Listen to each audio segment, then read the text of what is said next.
Banned books of the Bible, or should I say the Apocrypha. These are the ancient texts that were not included in the original canon of the Bible, but perhaps within them there is a secret knowledge that is yet to be uncovered. So today I've invited Dr. Nathanael Andrade to come down and speak to us about the true history of these ancient books. He's going to tell us about the Acts of Thomas, the story that Thomas actually made it all the way to India and interacted with the kings of that land. Jesus appears to him. He says, I have someone I want to sell to you into slavery.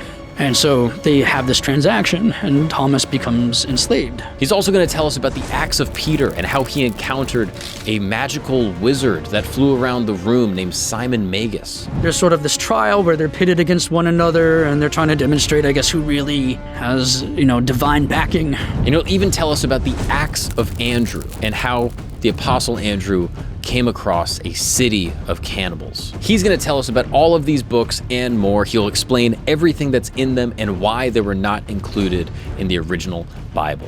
And maybe he'll even tell us about all the secret teachings that exist in the pages of these old books. Or maybe it's just going to be fun to just, talk about ancient texts. Regardless, enjoy the episode with Nathanael Andrade, get cozy in the tent, pour yourself a cup of tea, and welcome to camp.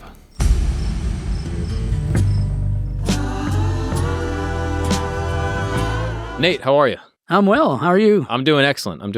Okay, today I would love to discuss some of the apocryphal texts, some of the books and works that are found not necessarily in the Bible that have been found and discovered outside of sort of that traditional canon that many Christians accept.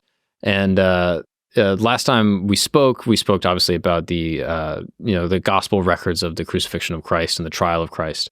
But I think kind of looking at some of these other works as well as early Christianity shortly after the death of Christ, and kind of how it pervaded through Rome, therefore, I think is really, really interesting. One of the ones we were just talking about was the Gospel of Thomas, right?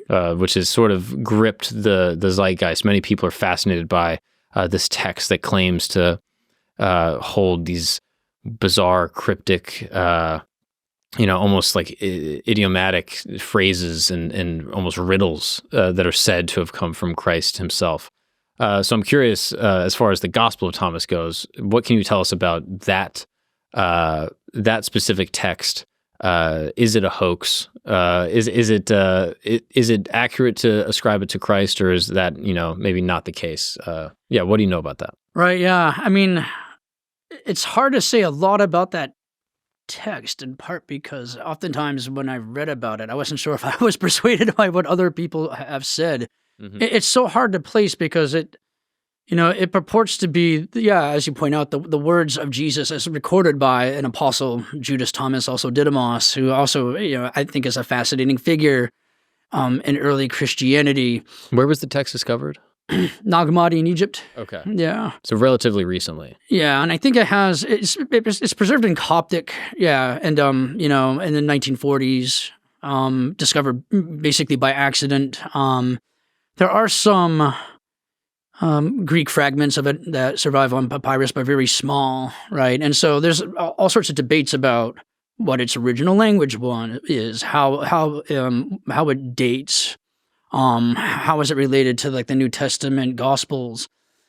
I haven't really seen any universal agreement. By and large, even though it purports to be the words of Jesus, or transcribed by Judas Thomas, most scholars probably don't accept that. And from there, the question is, does it represent a tradition that's earlier than the Synoptic Gospels? That is Mark, Matthew, and Luke, or is it even later? Might it be dependent on the synoptic tradition? And, within the last 10 to 15 years, some scholars have argued that it should be dated, to the middle 2nd century or so, right? Significantly later than what you would expect, like an oral transcription of the words of Jesus to be. So I can say that it's probably hard to say that those are like the words of Jesus that weren't preserved, right, in the New Testament canon. Mm-hmm. It's hard to say much else. And in a very, convincing, positive fashion. Different scholars are really, hashing it out that way. Now, this same character, Thomas, has purportedly written another text that has been discovered relatively recently, the Acts of Thomas. Right. What can you tell us? Where was that discovered, and what is in the Acts of Thomas? Right. What's up, camp family? What's up, campers? 2 big announcements. Don't skip this. 2 massive announcements. The merch store is back open. That's right. Camp Goods is back in stock. We got these hats that I'm wearing right now. I've been rocking them both on here, on Flagrant. I've been wearing them on stage. We got a bunch more hats like the ones behind me. You can see them all here on the website. We also got some shirts. Oh man, what is this one right here? Come on now. Camp gear for all terrain. We got some other ones. What is this one right here? Oh, this one's beautiful. This one might be one of my favorites. The colors are absolutely crazy. This is Camp Gagnon, vintage wisdom across the globe. Come on now. We got all that and more on the store. We also got these sick mugs right here. You might have seen me maybe sipping from one of these in some of the recent episodes. These are sick. They are all available on the website, campgoods.co. Check it out. Link is in the description. And by supporting the merchandise, you are obviously supporting the show. You're supporting me, and you're obviously, supporting all the amazing people that make the show happen, like Christos, who is currently throwing me t-shirts from underneath this desk here. So please check that out. Additionally, I'm on the road. That's right. I'm doing my 1 hour of stand-up comedy. Some of the greatest jokes ever written, okay? That's not true, but they are my jokes, and I wrote them. And I'll be in Rochester, New York, March 26th, and I'll be in Portland, Maine on April 27th. And that one, I'm doing with Joey Avery. You know Joey Avery, a friend of the show. He sat across from me many times, and I'm explaining some things to him. And he might be my dumb friend, but he is a brilliant stand-up comedian, and we will be there in Portland, Maine. If you are in these areas, please come out. And we're adding a ton of dates all through the summer, so check out my website, themarkgagnon.com, for all tour dates and updated info. Come hang out with me. I talk to every single person after the show. If you want to kick it with me, maybe have a drink, I'll be there, and I will see you guys on the road. Now let's get back to the show. In that case, it's about Thomas and not necessarily by him, but it purports to be someone who knew about, right, this particular apostolic figure. And although it was generally known, we can extrapolate from early Christian literature generally. People for a while knew that there was a gospel attributed to Thomas and knew that there was an apostolic acts of some sort attributed to him. But yeah, as you point out, those texts, for the most part, weren't really discovered until much more recently, right? And what happened in the 19th century was that there was a lot of interest in Europe in various types of biblical manuscripts, naturally. And it was really amidst that interest that the Acts of Thomas first really surfaced in a more or less complete form. And that would be the Syriac version. But since then, Greek versions have also been detected. And in fact, that tradition has translated into a host of languages in antiquity, variations at least. So in Latin, Armenian, Georgian, Arabic, right? And that tradition represented by the Acts of Thomas was very, very popular. Not necessarily acceptable to everyone, but it was certainly very popular, as you can probably infer from all the translations.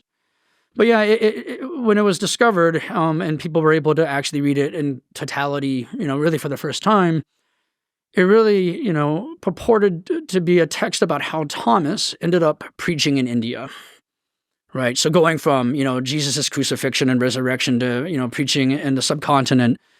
And it really attracted a lot of fascination because there are Christians that live in, South India, Thomas Christians that actually claim their origins, right, from that apostle. Like he founded their communities in the first century CE. And so there's been a lot of scholarship trying to figure that out, how that all relates, right? Did reports of him going to India predate the discovery of the text? It does, in the sense that once that text circulates, and I think I would date it to the 3rd century. A lot of people date it to the early 3rd, I a little bit later. It becomes very popular and people cite it a lot. And so throughout late antiquity, there's a variety of authors with varying degrees of detail that mention Thomas in India, or Thomas went to India, or who sometimes, seem to be confused about where exactly Thomas went, in part because in late antiquity, right, say that's, if we're talking like the 36th centuries, when people refer to India, it could refer to a lot of different places, Sometimes they use that term for like East Africa, Arabia, various parts of the Indian Ocean. So we have that in the sources, right? People in the Roman Empire thinking of Thomas as having gone to India and preached there.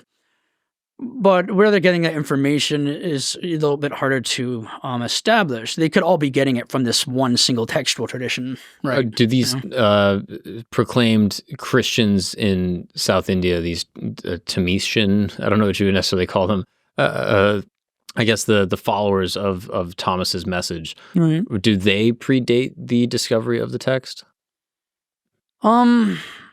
It's a little bit hard to tell because that gets us into questions about when we think Christianity arrives in India. Do we think that, Thomas went there?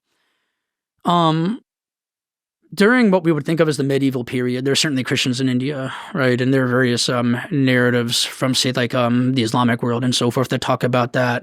And, when the Portuguese show up, right, circa 1500, there are Christians there, and they have that tradition. But how far back do they go? It's a little bit harder to tell just based on the nature of the documents at our disposal. Now, one way to think about it is that, the apostle gets there, establishes these communities, and from there you have the tradition. Another way to take it is that maybe, at a certain point as Christianity moves through Asia, right, there's this text, the Acts of Thomas. There's this narrative tradition that's about apostle who goes to India to preach. And as it circulates, people embrace that tradition, right? There are different ways to theorize it. Interesting. But certainly the Thomas Christians in India, they see this as going back to either him or a 4th century figure in their view that's also called Thomas. So the relationship between those two Thomases is a little bit hard to configure.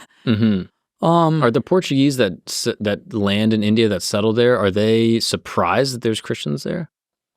I think to a certain degree they are, because I don't know how much they knew. There were always, and this is getting us well beyond my expertise, but what I have been exposed to suggests that, over the course of medieval Europe, there's an awareness that there are Christians in various hinterlands of Asia, right?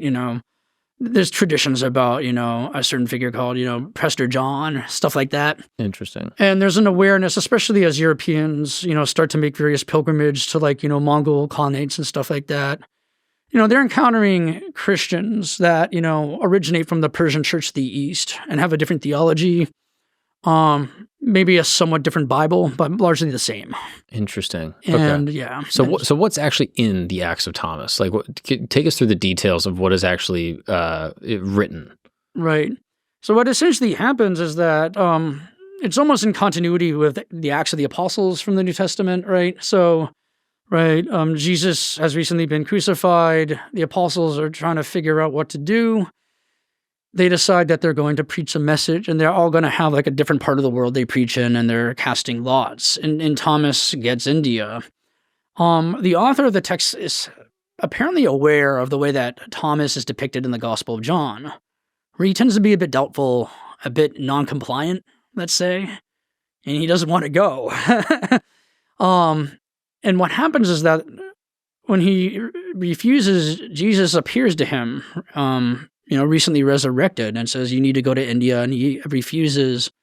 And from there, it just so happens in the narrative that there's a merchant from India in Jerusalem who wants to take a craftsperson to India to build a palace for his king. And Jesus appears to him, and he says, I have someone I want to sell to you into slavery. And so they have this transaction, and Thomas becomes enslaved.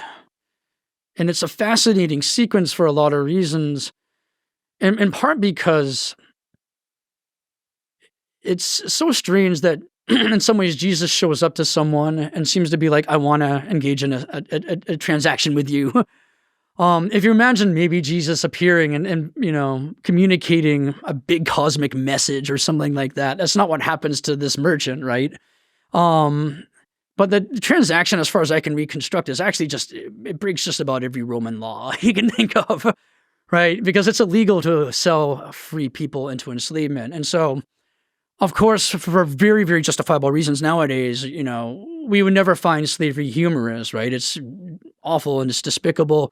But if you're thinking of like a Roman audience that's very desensitized to slavery, that might come across as sort of funny, right? Jesus is resurrected, and what's the first thing he does? Fraud, right? Illegal transaction. And then he writes up a bill of sale, which he has no authority to write. Yeah, he's doing all this stuff that technically is very sketchy from a Roman legal perspective. But that's the mechanism in the text that gets this apostle to India to preach. And from there, there's a lot of debate about how historically accurate that is, because the text is generally very vague. You don't get a lot of specific topographical features. You don't get place names, by and large, those types of details. But the king that he's supposed to build a palace for is actually the name of a real first century king in India. Yeah, Gondophares, right? It's a Parthian name. But that name is attested, and so how does the author of this text know this name is a big, big question, right? And that king we know exists from inscriptions, coins, stuff like that. And so from there, right, there's a lot of working out, right? What is this, in terms of like historical framing, what is it depicting? Is it an accurate interpretation of an apostle going to India? Or if you don't believe that the apostle went to India, could at least be a stand-in for some phenomenon that got Christianity to India early. What's up, guys? We're going to take a break really quick because you are a grown child. Yes, you're a giant man child, and you just love stuff in your face and all the sugary cereals that you ate when you were a kid. When you were just a fat little 8-year-old, you would sit down on your couch and you would just eat these sugary cereals. And nowadays, you try to do that, like I have, you feel terrible. You go, oh yeah, my blood pressure is rising. I do get a hangover from eating these cereals that I ate when I was a child. And that's what I want to talk to you about, Magic Spoon.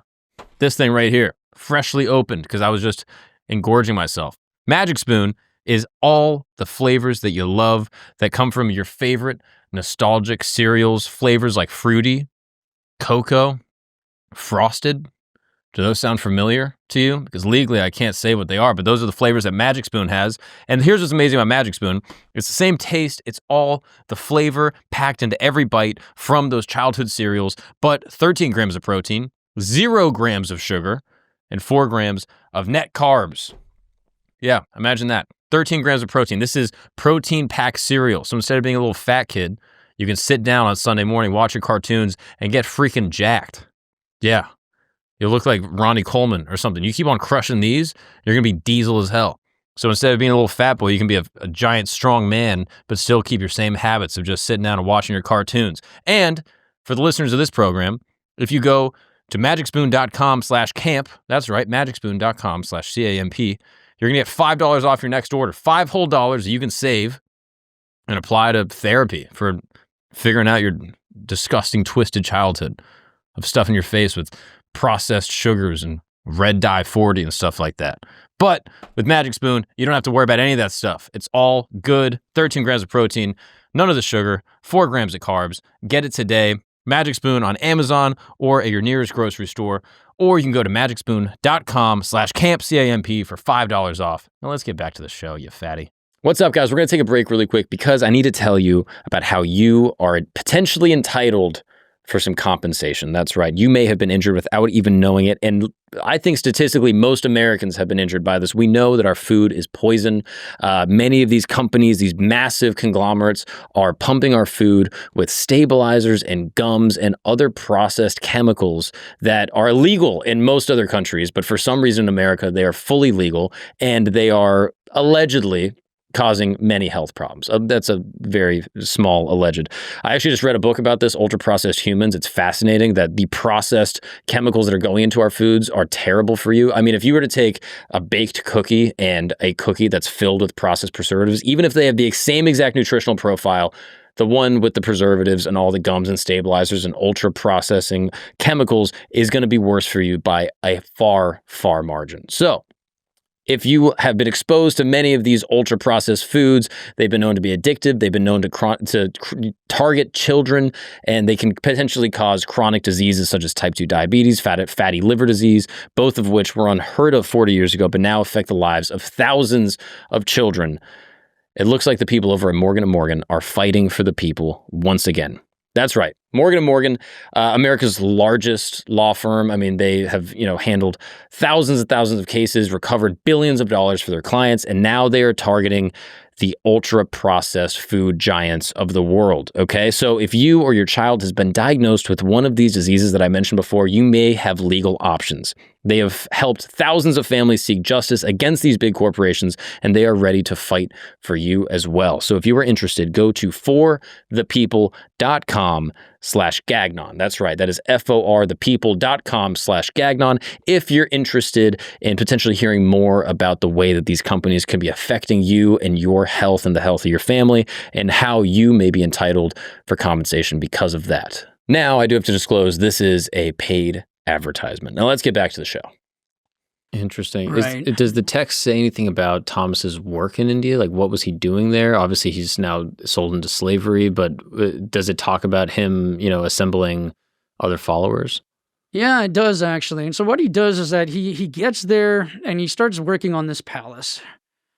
And again, if we're talking about how apparently ancient Christians often had a sense of humor, there's like this funny sequence where he's supposed to be getting this palace built.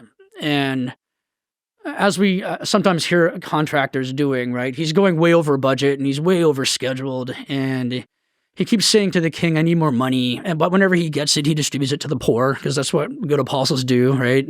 Part of that message of Jesus and so forth. This sounds extremely accurate so far. Yeah. The idea of a contractor like trying to hassle someone, I'm like, yeah, this sounds about right. Yeah, that's sort of how he's depicted, right? He's, he keeps saying, I need more money. Sorry, I'm not done. So finally the king gets fed up and he goes to see the palace. And when he's there at the site of the palace, there's no palace at all, not a trace. And Thomas is just like, oh, I'm sorry for the confusion. I'm not building you a palace on earth. I'm building you one in heaven. I've heard this before. Yeah, you might have heard it. Classic sales pitch. All right? My mom's trying to get her pool deck fixed, and the guy's like, look, the pool deck is in heaven, all right? So, oh, gosh. So what does the king do? He gets really, really angry. He doesn't, he thinks he's been ripped off. And so he puts, Thomas in prison. But then his brother dies. And while his brother, I guess his spirit is departing from his body, it goes up to the sky and it sees a bunch of angels in this luminous palace. And then his brother's revived and says, this heavenly palace is real. And at that moment, right, the king is won over. And if not explicitly, at least implicitly now, believes, right, Thomas's message, right, about Jesus and, salvation and so forth. But what the text does, and what makes it somewhat fascinating, is that it's very, very rigorously against all forms of sex, including sex in marriage. Right? Thomas's main message, as he's going about various places in India and attracting followers, is that people should not ever have sex. And he's often targeting married people, married to each other. And a lot of the plot kind of is driven by that message. And so very often what's happening is that he's convincing women in particular not to sleep with their husbands, and their husbands are furious. And that's actually kind of what gets him martyred in the textual sequence. He does this enough with powerful enough, members of the political elite that they persuade a king to imprison him and have him executed, actually. Wow. So there's a big underpinning of sexual purity throughout the text. Yeah. Oh, strange. Yeah. I wonder if that carries on today because I'm married and yeah, sex doesn't really seem to be a big priority. But so it's interesting. Maybe my wife has read the Acts of Thomas. But that's interesting that this pervades throughout the text, that he's so concerned with sexual abstinence. Yeah, it's intriguing because that vein of thought certainly exists throughout early Christianity, but it's not what you would think of as dominant, right? As the church forms and gets established. It's quite the opposite. Nowadays, it's very common for Christians to have very many kids and that go forth and be fruitful, and that message seems very much ingrained in Christian dogma. Yeah, it's interesting that would be so antithetical to the point. And now, was this text, does it basically end there, that the king is then, converted, and that his kingdom is converted, and that is like a Christian place? It doesn't say that explicitly, intriguingly, because what happens is that once his job is done, and the name of the king is actually a name that is the name of kings from North India. a very far, far distance from where Thomas Christians now live in South India. Right. Nowadays, we think of it from a modern vantage point, India as sort of a unified landmass, and European colonialism has treated it that way. In that time, it would have just been sort of like warring different tribal groups to some capacity, like different kingdoms. I imagine controlling different geographical areas. Yeah, precisely. So different polities, different states, different cities, different governments. Right. And so if Thomas is in one place, it means he's not necessarily doing work in another, arguably. But once he does that whole palace business of his, he basically leaves that realm and he's traveling. He's very itinerant, and when he's executed, it's a different king. Now you had mentioned that there's like a polymorphic element to Thomas in the text. Yeah. What do you mean by that? Essentially, what happens is that throughout the narrative, right, Thomas is portrayed as Jesus' twin, visual twin. Maybe even a brother. There's some ambiguity there. And when Jesus is normally appearing, he looks like Thomas. And Thomas's name is actually derived from the Aramaic word for twin, right? And thus when his name is often translated into Greek, it says didymos, which is the Greek word for twin. So there's this notion of visual duplication, but when Jesus, right, who's at this point post-resurrection, right, much more spiritual and celestial than human, right, in formation, he can change his shapes a lot, and he's depicted as doing that. And part of if you want to put it like the humor of the text, is that sometimes when Jesus looks just like Thomas, he will do things to offend people, and then when Thomas shows up a little bit later, there are all these people who really hate him. And it's not immediately clear why, but like his visual duplicate is doing stuff that gets him into like trouble and stuff. What's an example of this? I mean, this is a hilarious prank. I mean, this is wild. Yeah, but basically probably doing what Thomas would do. I'd have to go back for like a very specific example that brings it home. But like, basically preaching that, people are sinful, sex is dirty, so on and so forth. And then Thomas shows up and they're like, yo, what were you talking about? And he's like, what do you mean? Yeah. Oh, wow. Yeah. And so the text says that it was Christ in sort of the visual apparition of Thomas that was saying these things? It's not really, and the text has a very complicated tradition behind it, at least in my view. It's not immediately evident from the beginning that they're visual duplicates, but as you read through the text, it becomes a bit more obvious, right? And the text signposts that a lot better. Interesting. And so what happens is that Thomas comes into a town, and these people are like, how dare you do this to us? Right? And they're angry that he did something that he has no knowledge of doing. He probably saw the Kama Sutra and was like, yo, you guys are going crazy. You guys are absolutely going wild over here. Yeah. That is fascinating. And so his name in the text is Thomas Didymus. At least, at certain parts at the beginning when it's spelled out, for the most part. What happens is that you normally just call Judas, actually. And sometimes it's called the Apostle, but when the name is elaborated at its fullest, it's Judas Thomas, also Didymus, or Judas Thomas. Interesting. And obviously Judas Thomas being different than Judas of Iscariot. Yeah. And that was just a common name at the time. Yeah, that's a very common name. Judas, I see. Yeah. What a fascinating text. Yeah. Is there any other pieces of the text that you find particularly confusing or interesting? Oh, I always just found that opening sequence. I try to imagine how that trip would work because, they board a ship in Jerusalem and sail directly to India, right? And from there, it's a question of, man, yeah, that's impressive. There's no direct line that they could have sailed to get there, right? Like they would have had to go through the Mediterranean and around South Africa. Is that? There is, in at least certain parts of the Roman Empire, at least with some probability, like an ancient version of the Suez Canal. Oh, it's possible that the Suez Canal was open at that point. Right, basically something very similar to it, yeah. Or that they transported through land at a certain point that got back on another ship, I guess. It would have had to be the case because, Jerusalem's also not a port city per se, right? And so you wonder whether like things are being elided out, right?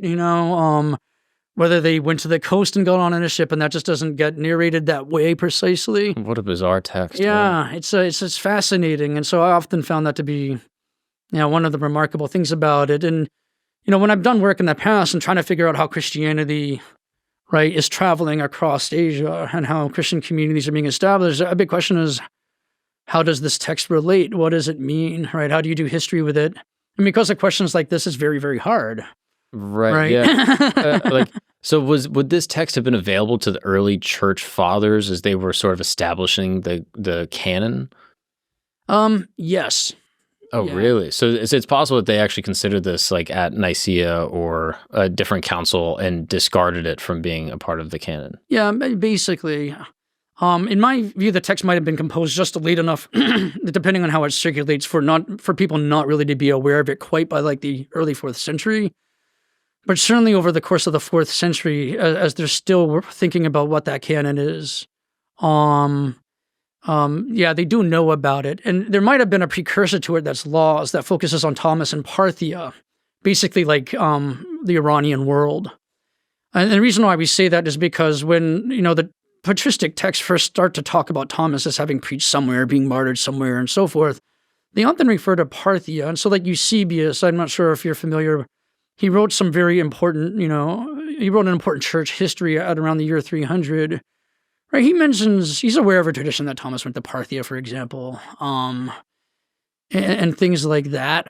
And so there seems to be another tradition that's circulating that's equally apocryphal that we aren't able, really to read. And as, we've discussed in another episode, we talked about how much doesn't really survive from antiquity, and it's always hard to pin the logic as to why that is.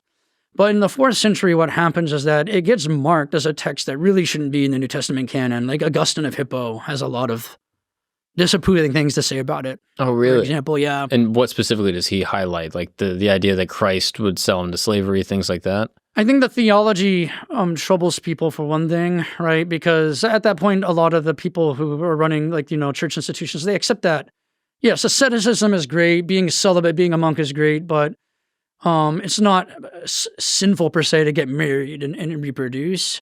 The text becomes very popular among Manichaeans, right? So there's a very famous preacher in 3rd century Mesopotamia and the Iranian world named Mani, and he establishes a religion that's in many ways related to Christianity, but it interweaves other traditions, Zoroastrianism, Buddhism. And what's fascinating is that sometimes texts that are popular among Christians are also popular among Manichaeans.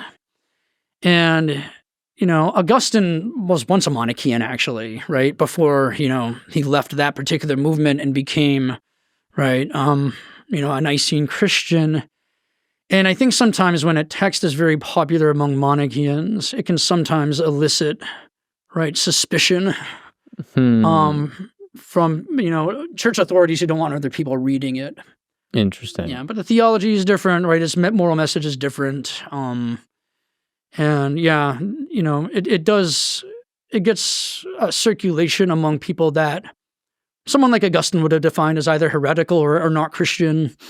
I think these things factor in. Fascinating. Yeah. What a bizarre text. Yeah. What is the accepted church literature for what Thomas's actual proselytizing sort of path was? Like what is generally accepted? Right. What's generally accepted, I mean, I think what happens with these texts, what is often called, the apostolic apocrypha, I think at least in my limited experience, and this is where my expertise will probably fail me a bit, but I think what happens is that, it's helpful to have traditions that apostles did stuff early, right? It's also a way of explaining, a lot of what's happening with, with the rise of Christianity and say the 2nd century, that's otherwise hard to explain, or even before that, understanding the apostolic era. I think what happens is that what can sometimes be formalized in teaching is stuff from those texts, even though the texts themselves are sort of disavowed. Because what happens is that, some of the church fathers, they don't want people reading this text, but they also think Thomas went to India. Right? They accept that basic premise that seems to originate with the text, but then they just don't want other people reading it and getting maybe exposure to some of the other stuff. Interesting. So there is a general acceptance that Thomas had gone to India, but this text is not the account of what happened. I think in Christian tradition or traditions generally, that has been accepted, right?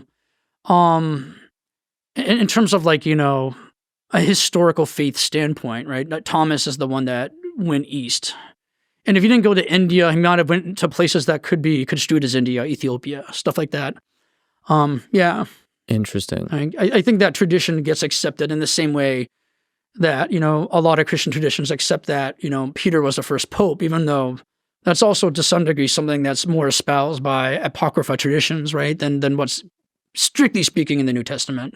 There are certain passages from the Gospels can be read to signify that, but the elaboration comes from other text. Interesting. So this Indian king who's corroborated throughout other texts, is there any other corroborating evidence that he actually converts or, accepts the gospel of Christ or anything that is outside of this text? Unfortunately, no, not really. So the name is one that multiple kings use. I see. It's sort of like the name Augustus, if you're into Roman history, right? It's someone's personal name when he's emperor, but then afterwards, every emperor gets called that. And what it looks like is that in the 1st century CE, speaking roughly, because the chronology can actually be much harder to work out than, say, things that happen in Roman territory, someone has that name, and then other subsequent kings adopt that same name. King Louis could be referring to many different kings. Yeah. Interesting. But the one that people typically think that's representing in some ways is the one that technically has some of the better documentation. Like there's an inscription, right, that he left certain coins with his name on it. I personally haven't seen anything that would suggest that, he necessarily converted, though, as things often happen, there are ways, right, to make that argument, I suppose, if one wants to read into certain symbolism or things like that. Are there many other books pertaining to this sort of apostolic apocrypha, as you described it? Obviously, this one being, very interesting and bizarre, but are there many others that sort of have a alternative tale about what happens to the other apostles? Yeah, there are actually quite a few, and then what happens is that by the time you get to like the 4th, 5th, 6th centuries, people even start to have lists of apostles.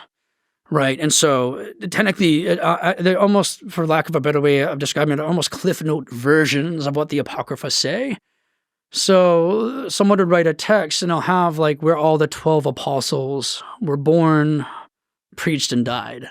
And then if they really are really trying to, be informative, they might even talk about the apostles, certain prophets. That literature really takes off in late antiquity because people are interested.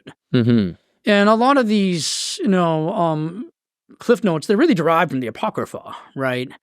And so I think what happens in my experience is that, early Christians, they largely take these traditions seriously, but they don't always like the text, right? That is sort of the main source.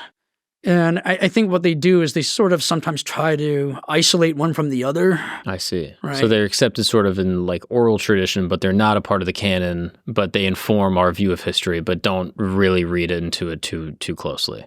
Yeah.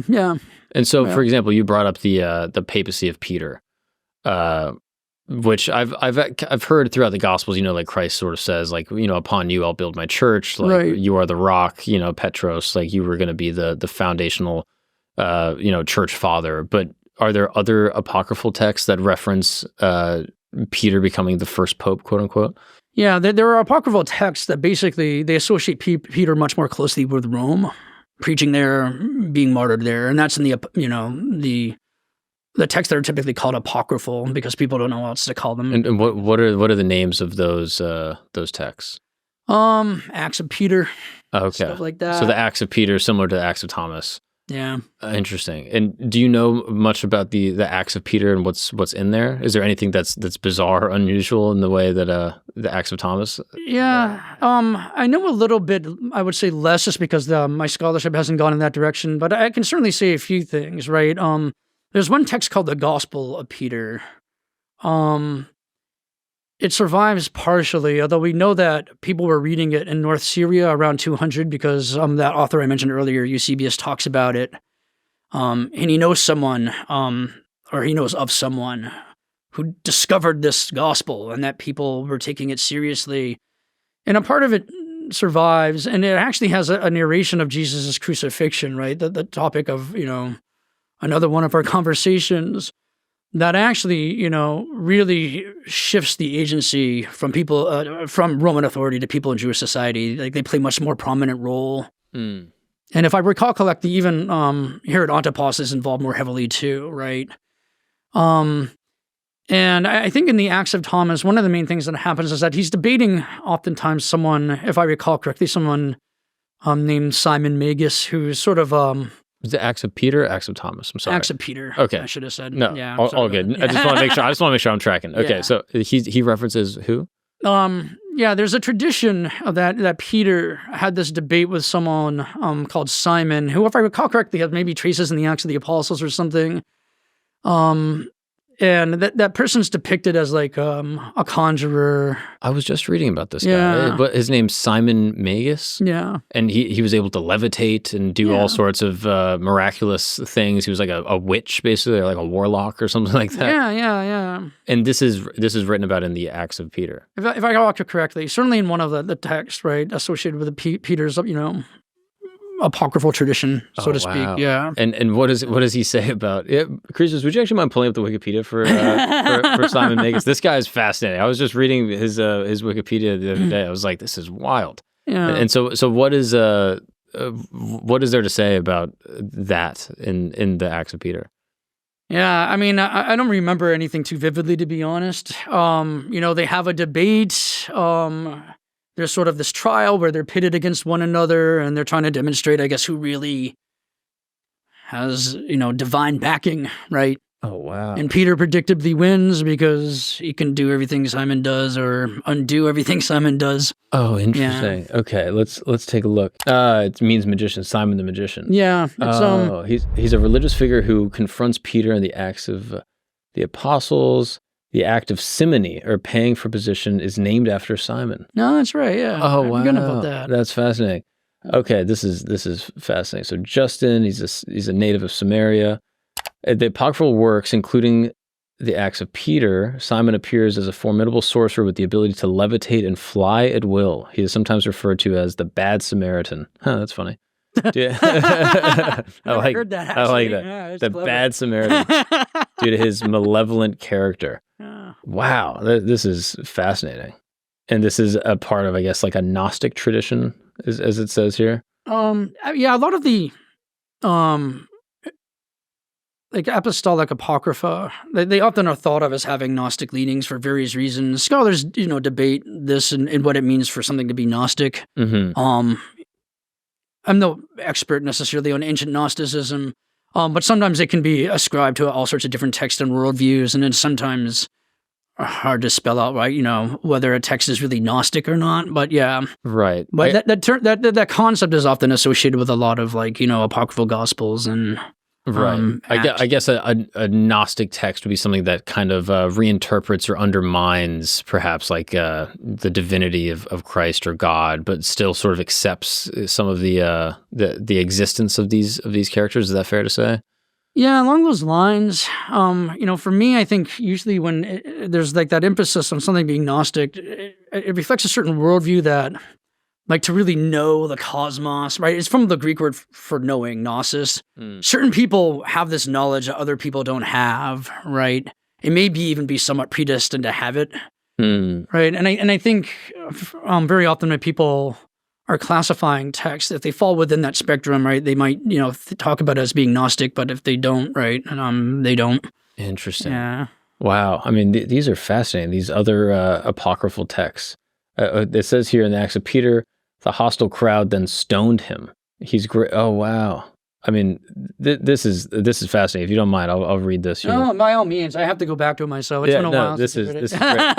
The Apostle Peter prays to God to. This is fascinating. Okay, so Simon's performing magic in the forum, and in order to prove himself to be a god, he levitates into air above the forum. Peter prays to God to stop his flying, and he stops midair and falls into a place, meaning the holy way, the sacravia, breaking his legs in 3 parts. And the hostile crowd, the previously non-hostile crowd, stones him.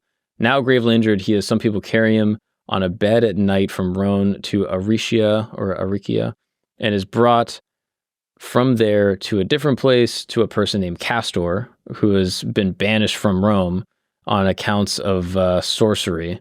The Acts then continue to say that he died while being sorely cut by 2 physicians. I mean, what? Yeah, there's like all this material in there, and where it comes from, it's, What's up, guys? We're going to take a break really quick because I'm sitting here in my beautiful tent, as you can see, every week, day in, day out. And people always ask, they say, Mark, how do I have a tent like that? I want to sit in a beautiful tent and invite a lover, a friend, someone that I appreciate and adore. I want to give them a good time inside my tent. Well, it's easy. Thanks to the good folks over at BlueChew.com. That's right. Blue Chew is the original OG brand offering chewable tablets. And what do these tablets do? Oh, I'm glad you asked. They are going to give you just a stronger, harder, and longer lasting sexual performance. That's right. They're going to help you pitch a tent any place, anywhere. And the best part, it's all done online. That means you don't have to go to a doctor's office and talk to them and be like, oh, I'm feeling some type of way. Look, this is not for people that are lacking necessarily. This is for people that want to have the best experience of their life, whether it's Valentine's Day, birthday, a funeral. Who knows? Whenever you need it, you never know when you could use Blue Chew. And we have a special deal for the listeners of this program. That's right. Try your first month of Blue Chew for free. That's right. Completely free. Mark, is it going to work for me? Hey, it's free. Why not just try it? Visit BlueChew.com for more details and important safety information. And we thank Blue Chew for sponsoring this podcast. All right, now let's get after it and let's get back to the show. I'm so curious. Growing up, obviously Catholic, you kind of accepted the canon as the divinely inspired word of God, and these apocryphal texts are, imitations or hoaxes or some other thing. But I'm so curious why someone would write this. This is sort of with the presumption that the Gospels are somewhat historical and somewhat accurately portraying the events that occurred. But then you have these other texts that are just fan fiction. Is this someone that is trying to disrupt the Christian order by inserting, quasi-believable texts? I'm curious if you have any theory as to why someone would write a text like this, or are they all acting in the same way and some of them just get, sort of absorbed into what we know as the canon? Right. I think what happens is that, as Christian communities are taking shape and they're forming, right, I think people are just curious to know, right, about their own past. Presumably the various types of stories or tales are circulating with different people believing them more than others, at least how I would imagine it. But there are, internal debates, right, in which, people with different interpretations of Christianity, right, are producing text to espouse that perspective. If we go back to the Acts of Thomas, or as we mentioned, whoever is responsible for producing that clearly believed in a version of Christianity where people don't have sex, right? And so I think to some degree, as Christians are working out who they are, what are our practices, what are our beliefs, they also are looking to something of an historical past. And this inspires these narratives that start to take shape about, who were the apostles? What were they doing? What were they arguing? Who were the frauds? Right? And with different traditions prioritizing some apostles more than others. And when we talk about the New Testament, as you point out, in the 4th century, that's when, the canon as we know it, it starts to become a bit more consolidated, and church authorities are increasingly in some agreement, but not universal. What's happening throughout this period is that different Christians have a different perspective on which texts are authoritative and how. So maybe sometimes the Apocrypha, you don't believe the entire message, but you do believe that maybe, an apostle went here and preached. Or maybe you actually do see this as authoritative as another gospel. That ends up in the New Testament, right? Fascinating. Are there any other apocryphal texts that you find strange? Again, I know this is a little bit outside of your purview, but are there any others that you find particularly interesting in this sort of early Christian period, as prior to the church actually having a council to agree what things should be? Is there anything else that sticks out? Yeah, one thing that would leap to mind is that, if I recall correctly, there are traditions for apostles. I think Andrew, if I remember correctly, going to northern regions and dealing with cannibal people who eat people, basically, right? Stuff like that. You gotta pull it up. What's it called? The Acts of Andrew? Is that Acts of Andrew? Don't quote me on that because I might be dipping deep into my memory. But we're gonna get that. This is great. Acts of Andrew. This is fascinating. Okay. Yeah. And so basically, Andrew then goes and to the northern regions of where exactly? Yeah. Oh, okay. I guess maybe I was right. Among the people who eat people. The Acts of Andrew and Matthias amongst the anthropophagy. That's Greek for people eaters. Oh, really? Yeah. I like that you made me try to figure that out. You knew the word, and you're like, I'll let him try to. I was mostly relieved that I remembered this somewhat correctly. And Oh, this is fascinating. So it exists in several Latin manuscripts. Could you scroll down just a touch there, Christos? It is the dramatic romance featuring the apostles Andrew and Matthias among cannibals. Wow. Okay, so they go amongst these cannibals in a thriller featuring gory details that was written for a Christian audience in the 2nd century. Oh, wow. Okay, so what does it say here? Belonging in the middle of the 2nd century, the apocryphal text relates that Matthias went among the cannibals and being cast into prison was delivered by Andrew.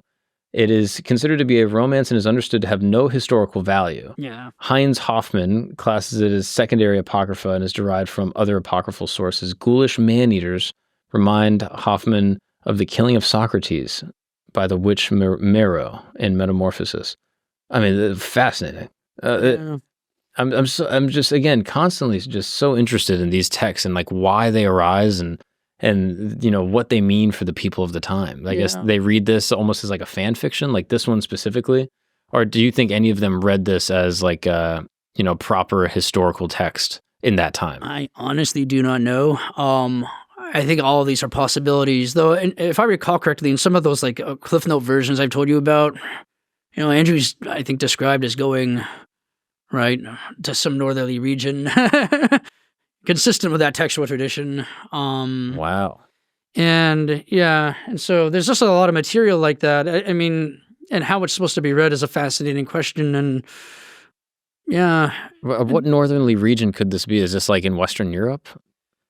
Yeah, what happens is that in ancient literature, the farther north you go, the more that people are portrayed as doing almost the opposite of what people like in, say, Mediterranean society do. Mm. And there's like a stereotype in like Greek and Roman literature that people living in like, the hinterland of Europe farther north, engaged in practices in which, they ate people, or it was considered an act of piety to murder their own parents. Oh, wow. Right? You get these tales, and right, the Christian literature, a lot of it being written by people living right in Roman areas or places with like longstanding Greek populations. They're filtering stuff like that, I think, and it makes their way into how they're either historicizing or romanticizing apostolic figures. Interesting. Okay, so let's ground ourselves in some actual history. In that case. Sure. How would you describe if there is such a thing as actual history? How would you describe the story of Christianity sort of spreading through the Roman Empire after the death of Christ, but also through the East? Right. I mean, the way that I've often tried to historicize it moving eastward, and the narratives that I've accepted, say, moving westward, Paul, right, is that, a lot of the narratives, and these include, like, the text that we're talking about, what they typically do is they depict an apostle who shows up in some place where they're total strangers very often, and they preach a message, and it's instantaneously compelling to at least some people, and other people are offended, or they're defended that it's compelling to some people. And the text seemed to intimate that that outcome is inevitable, right? A stranger comes to you, tells you that what you're doing is wrong, like not the way to live, you should do something else. You're going to accept that instantaneously. And that's sort of, the way that these narratives often present, right? Conversion to Christianity and so forth. And so when people are trying to figure out like the historical aspects, they certainly look at the text as ways that people might be thinking about their past, or maybe not if they just see this as a story, right? But I think the type of historical work that I often find compelling, it almost humanizes, right, actually early preachers or apostles, right? They're living in another city, they're working there, they're making friends. When there's a certain level of trust, they communicate about this sort of thing, right? And some people read, certain letters of Paul that way. When I was working on, Christianity's eastward movement, that's how largely, in my view, I was thinking about it, right? You have people, they, are Christian, they're moving about, they're living in different places. They may not be doing it just to preach or even foremost to preach. Maybe they moved for work. Maybe they're merchants and they're living in a place. And when they are engaging transactions with people they know and build a certain level of, reciprocal respect, maybe they start to have conversations about what they believe cosmically. That's how often I thought about it. And so I typically think that what's happening is that there's social bonds being formed. But the leadoff is not necessarily, say, the gospel message necessarily. That comes, and it's important. And for me, the reason why I thought this was important was because I think that Christianity often moves as far as people are traveling and living for other reasons than preaching. Right? But when they're in a place, then there are these moments that afford themselves where they preach. And, they create communities that lay strong roots. And then maybe from there they move on. There are arguments against thinking of that way. If one thinks of like Mani, who I mentioned earlier, he seems to be traveling far and wide. And, that actually more resembles what you see apostles being, portrayed as doing. But that's for me what I often find compelling. But it may just reflect my own limitations as a person who's often convinced by close friends. Yeah, same. Or people that I trust, right? Then, someone that I've never met who has an opinion about me and what I should be doing. Sure. Right? Yeah, that's interesting. Do you know which apostle, according to historical record, went the farthest? Oh, the farthest. Yeah, I'd be curious to know. I mean, if we accept, that Thomas went to India or a place known as India, perhaps that would be the farthest in that lifetime. Yeah, and there are traditions that even build on that and that have him going as far east as China. Really? Actually. Thomas specifically? Yeah. Interesting. It's not spelled out in the Acts of Thomas per se, but what happens is that once that narrative, right, becomes popular, you can build on it, right? And people do. And so by the 4th, 5th centuries, and then certainly subsequently, you start to hear about him in places like Shir, which would more or less be the place where the Seres live, the Seres being the silk producers, which seems to be a way that, Greeks talk about like northwestern China. Fascinating. So on and so forth. And so, yeah, not having an intimate knowledge of all the traditions of all the apostles, I'd lean towards Thomas. So, I'm biased in that respect. As someone who has long been fascinated by that particular apostle, right? And the narratives about him. Oh, that's interesting. Yeah. And now, as far as Christianity spread through the Roman Empire, right?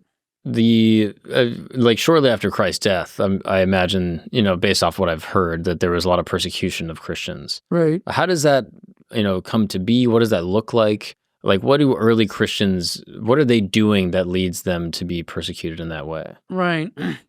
Well, I think of what happens in my view, and this actually relates to a different episode we did on the trial of Jesus. I think what happens is that as they're settling in different places and, over the course of time, right, eventually they're going to create what becomes Christianity. A lot of scholarship still thinks of them as a specific movement in Judaism, so to speak, in the 1st century. But I think what's happening is that, right, they sort of have a high threshold for group membership. They typically are meeting, right, I don't want to say in secret, but that might be how it gets perceived, right? They have small congregations that, are kind of inclusive in the sense that, people who have met the threshold for memberships are embraced, but, outsiders don't just, participate in these rites necessarily unless, like, they have gone through, and have met that threshold. They don't worship the gods that their neighbors worship. Or for that matter, the Roman emperor, which is also something that's becoming increasingly common. And I think what starts to happen is that certain Roman authorities, and maybe sometimes certain municipal leaders, wherever they're settling, they think of what they're doing as somehow seditionist in a certain way, right? There's something antithetical to the rest of society about what they're doing, something that's inimical to maybe the political order.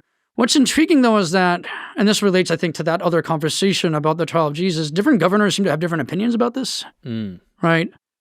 Some really think that this is something that's prosecutable, but others don't seem to think so. They're not as bothered by it. Or maybe if, someone accuses someone else of being a Christian, they're not as inclined to get involved, right? So there's also that element of like, okay, what's the worldview of the judge, right?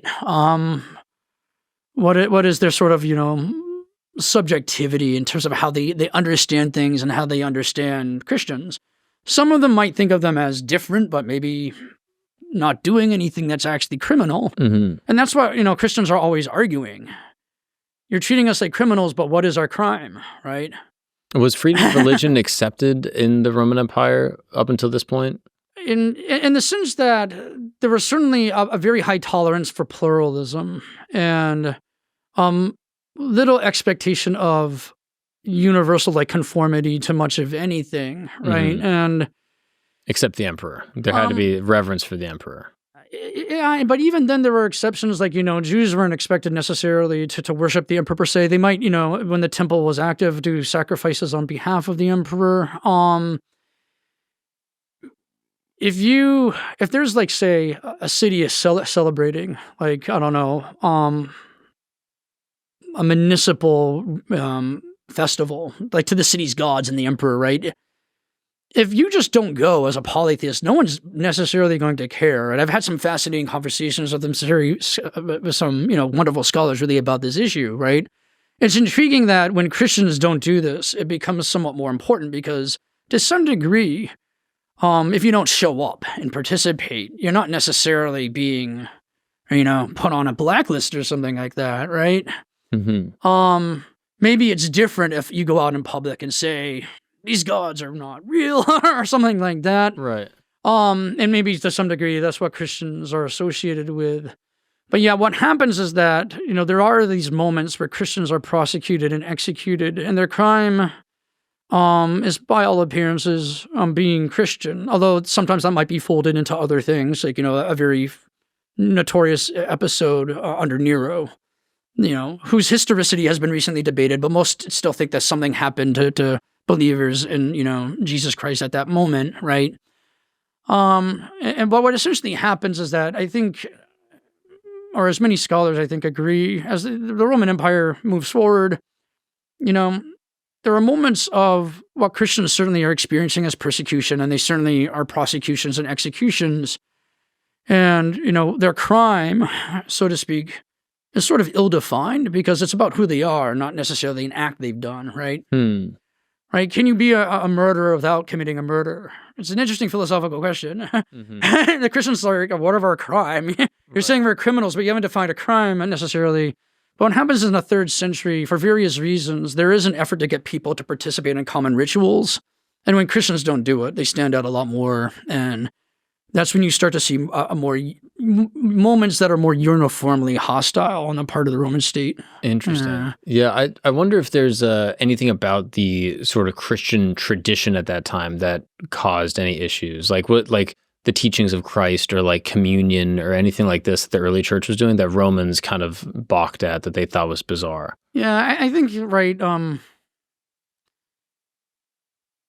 I think there are certainly misinterpretations, right, by the 2nd century of what Christians are doing. And you sometimes get that in Christian apologetic literature in which they're explaining why, they're not guilty of anything criminal. And, they get accused of things like incest and, of eating people. And, that could be either a sincere or very unsincere misinterpretation of, a feeling of fraternity, calling people as your brothers and sisters, right?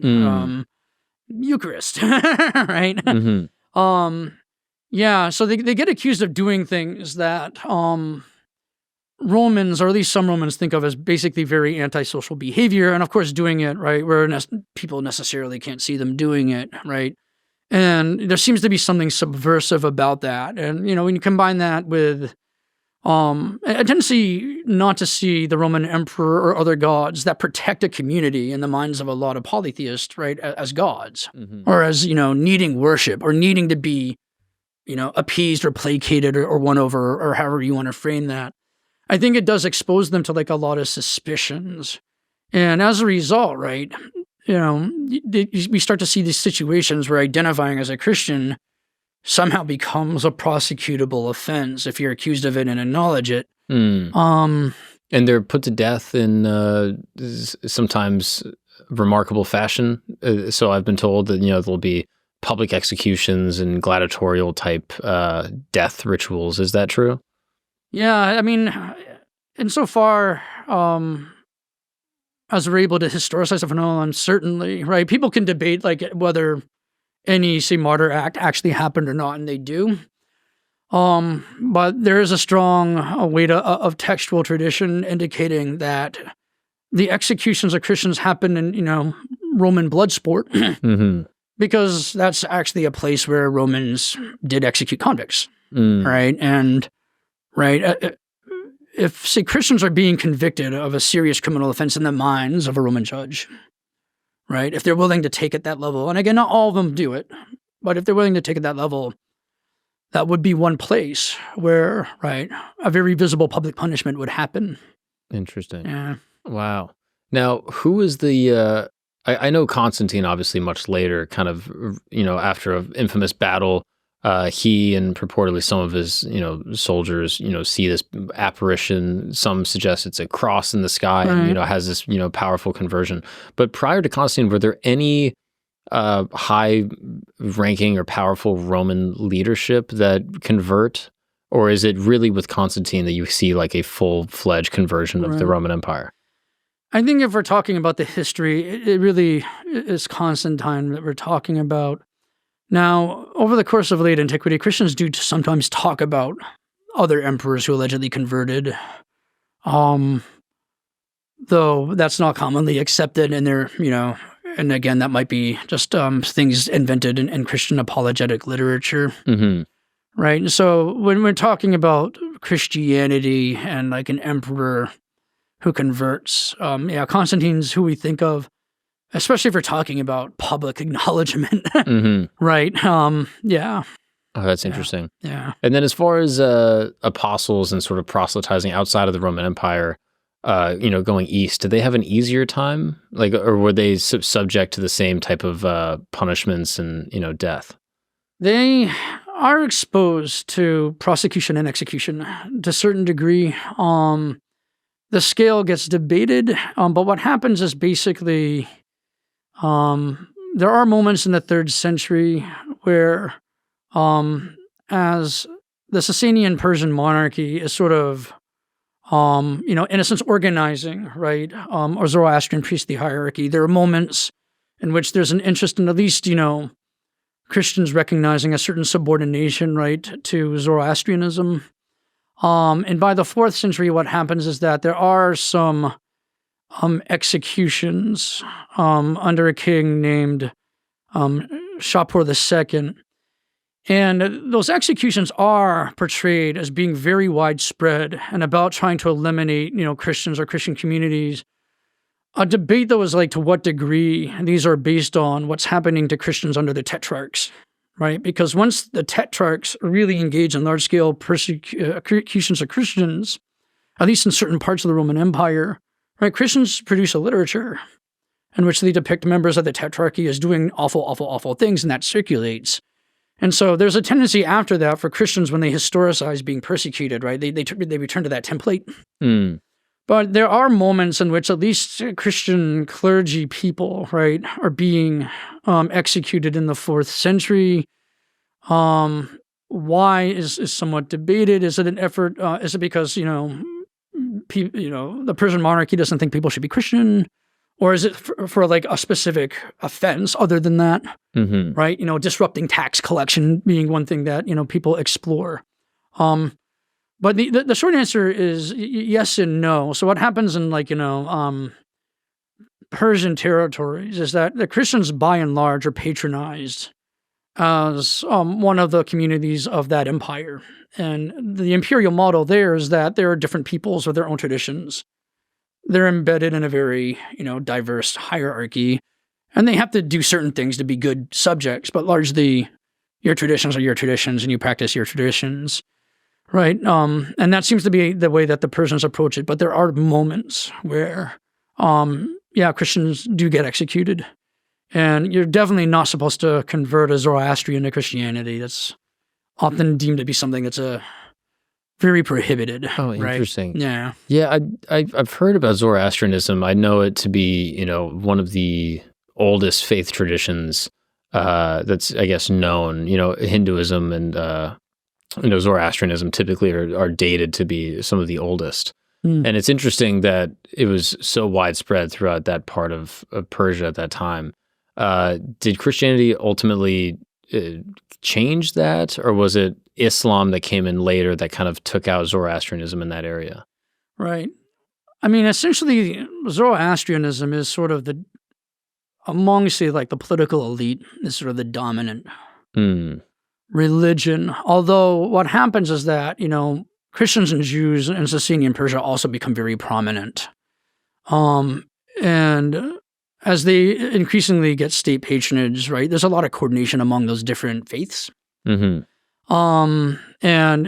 Christianity seems to, especially since it does proselytize and stuff, right, it seems to get a lot more momentum and numbers. And something that happens in Sasanian Persia is that if they're really hostile to any particular sort of religious life is polytheism, right? So, ceasing to be a polytheist and, being Jewish or being a Christian actually, in many ways, is puts you in a better position probably over the course of Sasanian Persian history. Oh, interesting. And, and so if Christianity, for example, is displacing like polytheism, that's not necessarily something that, Persian kings or aristocrats or government officials would necessarily have objected to generally. That's my understanding. And I think, once the Sasanian Persian Empire is conquered, right, and that system collapses, that's when, in many ways, Zoroastrianism goes through a different phase, right, and seems to regress. Interesting. Yeah. And then as Christianity spreads through the Roman Empire, Constantine takes the sort of a role as being this, Christian Roman king or Roman emperor. Is there hostility between the Jews of the Roman Empire and these this newfound sort of like theocracy, or I guess not really a theocracy, but it's this religiously governed power structure? Right. I would say yes, but in a certain sense, right? I think it's largely, at least in my experience of the text that I've had exposure to, it's not the hostility of Christians operating government, towards Jews, if anything, because they're in a very disempowered position, right, for one thing. And what's happening, especially with Constantine, is that increasingly there's a tendency for people running the Roman state, especially as they become more and more Christian, to think of Judea, right, as a Christian space, right? The birth of Christianity, the birth of Christ. Interesting. Yeah, and so that's a period where, like, a lot of landmarks in Jerusalem, pilgrimage landmarks, right, they're being identified by Christians, right? There's an interest on Constantine in getting various, things associated with the lifetime of Jesus or the apostolic era, right, from Jerusalem and things like that. And so I think what is happening in many respects over the course of like the 4th century and thereafter is that there's a sort of an isolating of Jews, from that topography where they're disempowered within it, right? The Romans had destroyed the temple before, but, Roman Christians, by and large, don't really want it to be revived, for example, right? And it doesn't even look like that Jews, by and large, can really live in Jerusalem. There's at least some sources that indicate that they're not supposed to be there except for certain, festivals where they can come and pray or something. Oh, interesting. Yeah. So there is a sort of imperial hierarchy in place, and the balance of power, it works largely in one direction. And, right. And as, Judaism transforms, right? As rabbis in particular, they're starting to define what it means to be Jewish, right? Cognitively, Jerusalem has a very special space, but it's not like a space that, right, observant Jews control in the way that, say, Roman Christians control it. Interesting. And then roughly around the same time, I guess, Islam becomes a cultural force in that same region. What is it, 6th century? Yeah, I think when Judea, Jerusalem becomes integrated into, say, the Umayyad Caliphate, 7th century. We're getting a little later than where I can speak with a lot of confidence, but yes, right, and of course, yeah, right, and so there's another layer of religious, belief and valuing of Jerusalem as a sacred site at that point as well. Yeah, I guess I'm just trying to wrap my head around this one spot. Obviously, in modern politics is extremely contested, and there's a ton of battles and wars and things that are happening in this space throughout all of it seems like modern history. But just seeing how it all stems really from these pivotal moments is just really fascinating. It's as much as things change, things sort of stay the same. And this one pocket of, the birthplace of all the Abrahamic religions is, continues to be this hotbed of religious activity. I just find remarkable. Yeah, I do too. I mean, I think sometimes that's why, oftentimes ancient history doesn't get the same attention as modern history for various reasons, but in part because people see it as so remote and so disconnected. Mm-hmm. But in some ways, right, it actually has had, I guess, things that have happened in the ancient past have had a big impact, right, globally, right? Yeah. And really the history of Jerusalem, exemplifies that because it means different things and has different value for different people. And that valuing, goes back far for all of them. Yeah. Yeah. No, that's fascinating.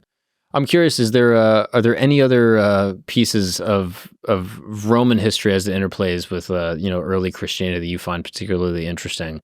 Kind of as we just wrap up here, if there's anything else that you find that you think more people should pay more attention to that you want to underscore, I'm curious if there's anything that's on your mind.